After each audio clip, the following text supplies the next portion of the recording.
सुप्रभात छात्रों, जैसा आपने देखा कि हमने 2 वीडियोज़ में हरबंस राय बच्चन जी की कविता पढ़ा था और दिन जल्दी जल्दी ढलता है। और आज लेक्चर 3 है, इसमें हम लोग पढ़ेंगे कविता के बहाने। कुंवर नारायण जी इसके लेखक हैं और इसमें उन्होंने तुलनात्मक अध्ययन किया है। और जैसा आप सभी जानते हैं कि हम लोग आरोह में जो काव्य का पोर्शन है उसको मैं दूसरी कविता यहाँ पे पढ़ने जा रहे हैं। इसको शुरू करने से पहले मैं आपको बताना चाहता हूँ, जो दिन जल्दी जल्दी ढलता है, जो हम लोग ने हरबंस राय बच्चन जी के बारे में पढ़ा था, उसमें आपको जो बुक के पीछे आपके क्वेश्चन दिए गए उनके आंसर भी आपको लिखना है। दिन जल्दी जल्दी ढलता है कि जो क्वेश्चन प्रश्न उत्तर दिए हुए हैं उनको आप ज़रूर लिखिए, उन्हीं से आपको प्रश्नों के उत्तर देने को मिलेंगे। ठीक है, अब आते हैं कविता के बहाने कुंवर नारायण जी के। आप सभी लोग चैप्टर 2 कुंवर नारायण जी के चैप्टर 2 में कविता के बहाने कविता को आप अपने बुक को लीजिए और देखिए। पहला जो कविता है, कविता एक उड़ान है चिड़िया के बहाने, कविता की उड़ान भला चिड़िया क्या जाने। बाहर भीतर इस घर उस घर, कविता के पंख लगा उड़ने के माने, चिड़िया क्या जाने। देखिए, इस कविता के माध्यम से कुंवर नारायण जी अपनी कल्पनाओं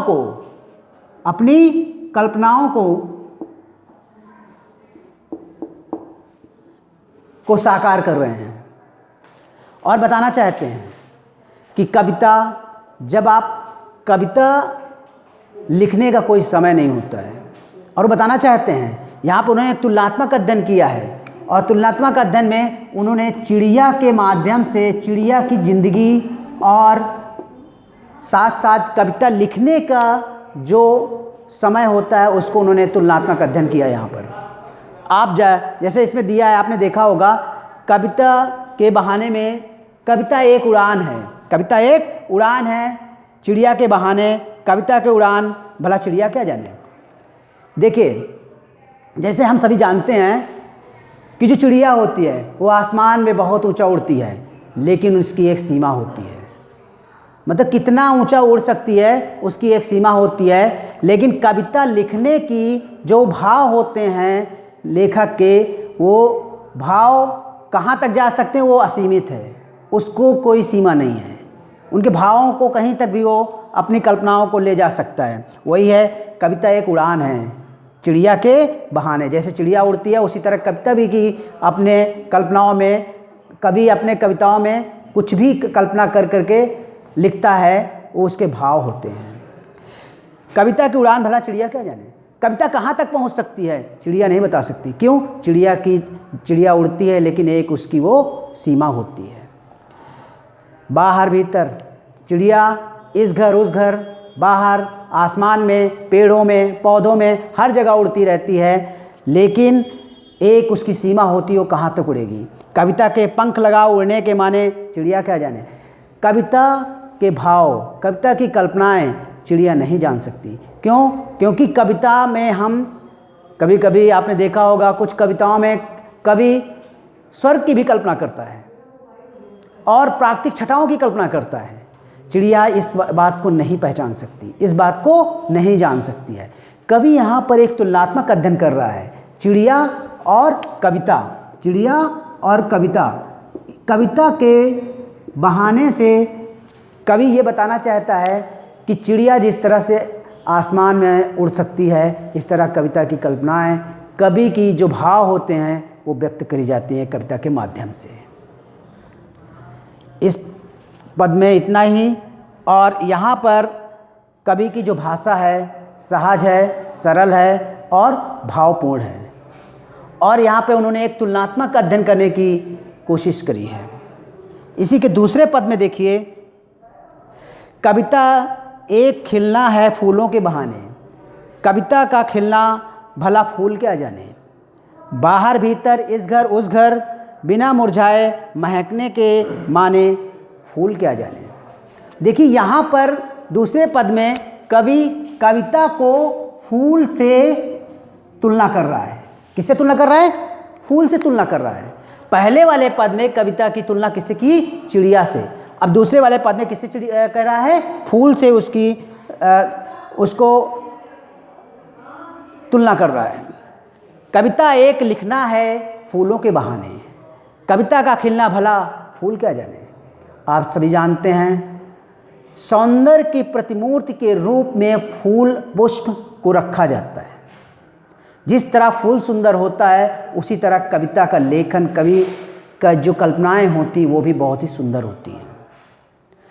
और कविता एक जैसे फूल जैसे खिलता है, इसी तरह जब कवि कविता लिखता है तो भी वो फूल के समान ही खिलता हुआ लिखता है। कविता का खिलना भला फूल के जाने। कविता की क्या कल्पनाएं हैं, क्या भाव हैं, फूल इस बात को नहीं जानता। फूल का तो काम क्या है? आप सभी जानते हैं, सुगंध पहुंचाना। बाहर भीतर फूल हमारे घरों में, छतों में, बाहर हमारे गार्डन में फूल, बाहर भीतर कहीं पर भी आप जो फूल उगाते हैं वो महकाते रहते हैं।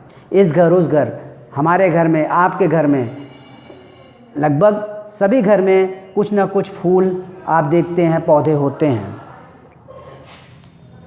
फूल तो जानते हैं वो मुरझा करके भी पूरे गुलिस्ता को, पूरे संसार को महकाते रहते हैं। लेकिन फूल क्या जाने कविता के माने।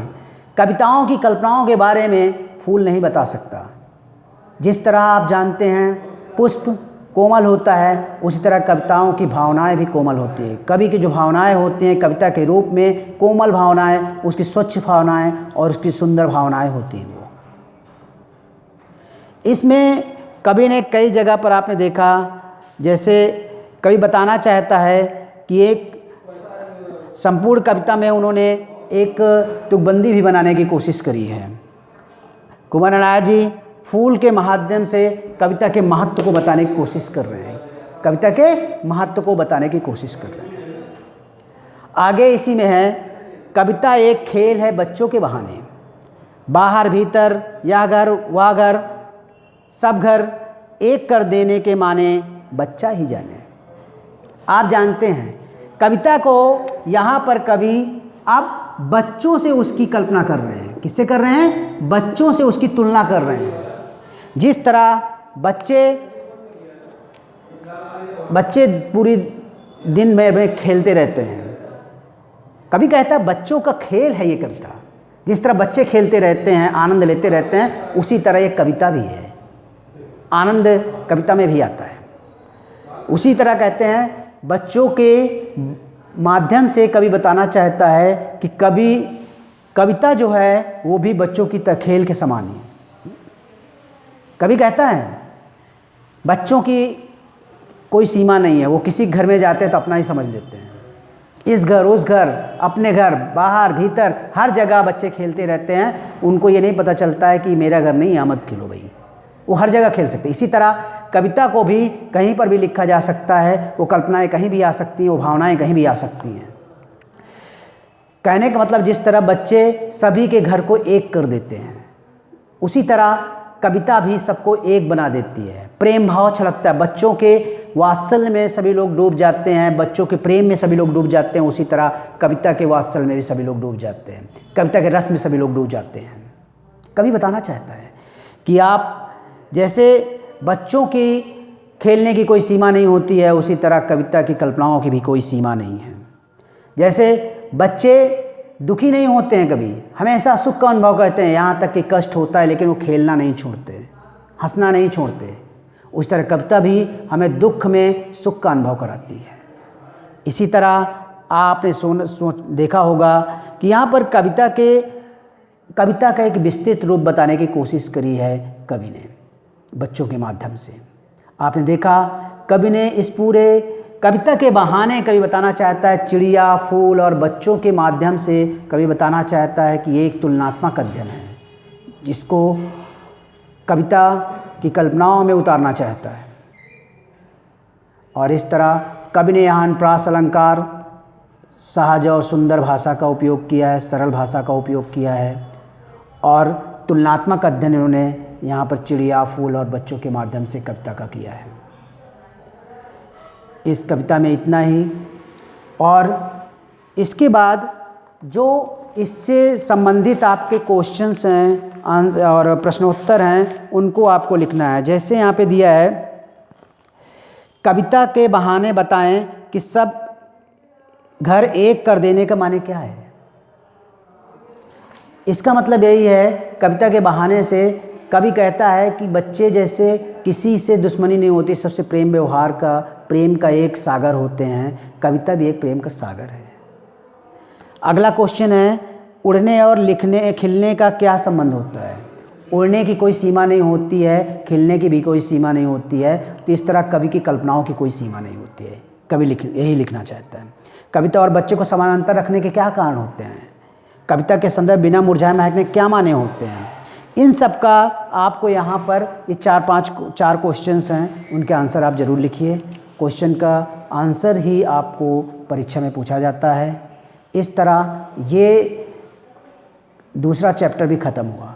और नेक्स्ट हम लोग अगले वीडियो में इसका चौथा चैप्टर हम लोग रघुवीर सहाय जी का कैमरे में बंद अपाहिज पढ़ेंगे। धन्यवाद। और आप सभी इसके प्रश्न उत्तर जरूर लिख लें। धन्यवाद।